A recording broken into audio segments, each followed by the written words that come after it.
राधे राधे दोस्तों जैसे कि आप टाइटल में देख रहे हैं कि एक माँ कहती है कि अगर आप प्रेमानंद जी का सत्संग सुनेंगे तो मोबाइल फोड़ दूंगी। दोस्तों इसके लिए जो मेरा विश्लेषण ये है, अगर इस प्रकार से कोई भी माँ बाप आपको सत्संग से जुड़ने के लिए मना करते हैं तो उनकी बिल्कुल नहीं सुननी चाहिए। क्योंकि कारण क्या है दोस्तों, हर जीवात्मा ना एक मात्र श्री कृष्ण का अंश है। हम सब भगवान के अंश है। यहाँ तो ये मम्मी पापा हमारे बने हैं, लेकिन वो सदा से हमारे मम्मी पापा है। तमेव माता च पिता तमेव। तो कभी इस प्रकार की बातें उनकी नहीं सुननी चाहिए। हाँ, अगर संसार में वो गलत रास्ते से रोकते हैं तो वो जरूर सुननी चाहिए, क्योंकि वो हमारे माँ बाप है, उन्होंने हमारा लालन पालन किया है। लेकिन अगर आध्यात्मिक मार्ग में जाने से वो रोकते हैं ना, तो वो माँ बाप की बात बिल्कुल नहीं सुननी चाहिए। क्योंकि तुलसीदास जी ने भी कहा है, तजिए कोटि बैरिसम यद्यपि हो परम से नहीं। अगर कोई आपको ईश्वरीय मार्ग पे जाने से रोकता है ना, उनको कोटि बैरी समान तज देना चाहिए, त्याग कर देना चाहिए। अब इसमें बातें आती है, त्याग कर देना मतलब माँ बाप का त्याग नहीं करना चाहिए, बहिरंग तौर पे त्याग कर देना चाहिए। अंतरंग तौर पे हमेशा उनके प्रति सम्मान बुद्धि होना चाहिए, वो हमारे पूज्य होने चाहिए। उनके प्रति अगर आपने दुर्भावना रखी तो भगवान हृदय में नहीं आएंगे। उसका सबसे बड़ा कारण एक और भी है, क्योंकि हमारे मन में राग और द्वेष दोनों जब तक रहेंगे तो मन में मनमोहन नहीं आएगा। क्योंकि भगवान तो निर्मल मन में आते हैं। और अगर मन में माँ बाप के प्रति या किसी के भी प्रति भी अगर आपकी दुर्भावना हुई ना, तो आप कितनी भी कोशिश करें ना, कितना भी सत्संग में चले जाए ना, भगवान आपसे प्रसन्न होने वाले नहीं है। क्यों? क्योंकि भगवान निर्मल हृदय में आते हैं। तो माँ बाप भी वो पूज्य हैं, लेकिन बहिरंग तौर पे आपको वो त्याग देना पड़ेगा। क्योंकि अगर आप उनकी बात मानेंगे तो आपका मानव जन्म जो है ना, मानव जन्म आपका व्यर्थ हो जाएगा। क्योंकि कई बार क्या होता है ना, उम्र का समझदारी से कोई लेना देना नहीं होता। जरूर नहीं है कईयों के माँ बाप इस प्रकार के भी होते हैं, दारू पीते हैं, गलत आचरण में भी होते हैं। तो ऐसे माँ बाप की बात अगर आप मानोगे तो आपका मनुष्य जन्म तो व्यर्थ हो जाएगा। और दूसरी बात, हमारे गुरुजी तो ये भी कहते थे कि बचपन से ही, जैसे प्रहलाद जी ने कहा था कि कुमार अवस्था से ही, बाल्यावस्था से ही भगवान की तरफ बच्चों को मोड़ देना चाहिए। क्योंकि युवावस्था के जो काम विकार है, उस समय जो विकार हमें घेर लेते हैं। और बुढ़ापे में तो भक्ति वैसी नहीं होती, क्योंकि जवानी का जो हमारा नशा होता है, या जवानी से लेकर बुढ़ापे तक जो हमारे 4, 6, 10 परिवार हो जाता है, उनमें आसक्ति इतनी हो जाती है कि उनसे विरक्त करके भगवान में अनुराग करना कठिन हो जाता है। और युवावस्था में विकार इतने घेर लेते हैं कि वो संभल ही नहीं पाता। तो बचपन से ही भक्ति करनी चाहिए। और अच्छे माँ बाप वही हैं जो बचपन से ही अपने बच्चों को भगवान की ओर अभिमुख करते हैं। क्योंकि हमारे गुरु तो ये कहते थे कि अगर कोई भगवान की तरफ चल रहा है ना, तो ये आश्चर्य है। संसार की तरफ चलना कोई आश्चर्य नहीं, संसार के कुसंग में पड़ना कोई आश्चर्य नहीं है, ये तो स्वाभाविक है। अगर आप संसार में प्रवृत्त हो रहे हैं, संसार के कुसंग में पड़ रहे हैं, तो आश्चर्य नहीं है, तो स्वाभाविक बात है। क्योंकि मन का स्वभाव है नीचे की ओर बहना, लेकिन मन को मनमोहन में मोड़ना ये साधना है, और मनमोहन में लग जाना ये सिद्धि है। तो मन तो पहले संसार में हमारे लगा हुआ है, उसको आप भगवान और गुरु की तरफ मोड़ रहे तो ये साधना है, और उनमें मन पूरी तरह से मुड़ जाना ये सिद्धि है।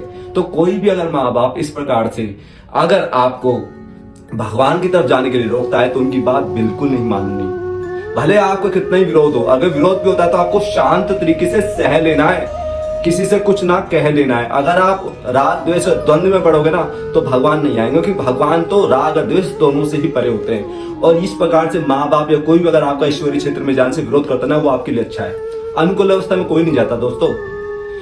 जो जाकी सरनी पड़े ताकि रखियो लाज, उल्टे जल मछली चले बह गए गजाज। उल्टे जल मतलब उल्टे भाव में भी मछली चली जाती है। ऐसे ही जितना आपका प्रतिकूल वातावरण होगा ना, जितना आपको खींचने वाले लोग होंगे, तो आपका भगवान की तरफ प्रेम और बढ़ेगा। जैसे संसार में भी होता है ना, यहाँ पेशाब करना मना है तो वहीं लोग पेशाब करते हैं, यहाँ थूकना मना है वहीं लोग थूकते हैं। इसी प्रकार आपको जितना भगवान की तरफ ये रोकने वाले लोग हैं ना, ये आपके उतने ही हितैषी हैं।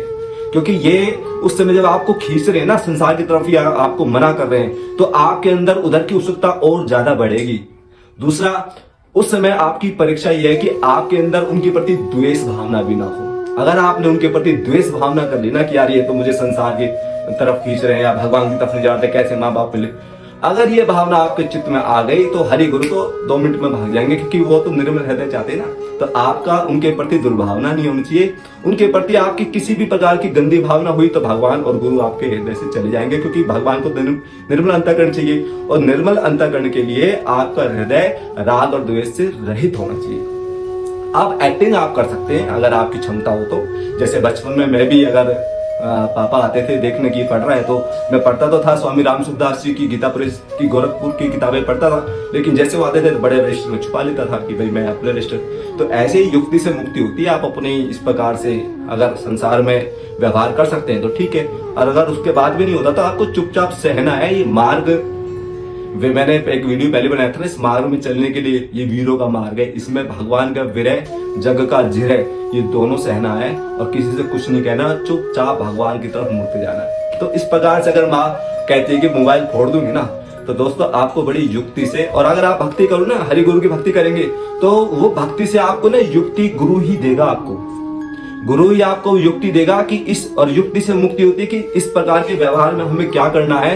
ये आपकी भक्ति से ना आपका ज्ञान पुष्ट होगा, उस ज्ञान के प्रकाश से आपको बचना निकलना आ जाएगा कि इनसे कैसे बचना है, कैसे निकलना और कैसे भगवान की ओर जाना है। हम भी कई बार ऐसा करते थे कि जैसे भाई हम झूठ बोल के चले जाते थे गुरु जी के पास कि मेरी मीटिंग है, मेरी सेल्स की एंड मार्केटिंग की कंपनी की जॉब थी, हम बताते थे मीटिंग में जा रहे, चले जाते थे सत्संग में। तो इसमें बुरा नहीं है, इस प्रकार से यार संसार झूठा है तो झूठ को झूठ से ही काटा जाता है।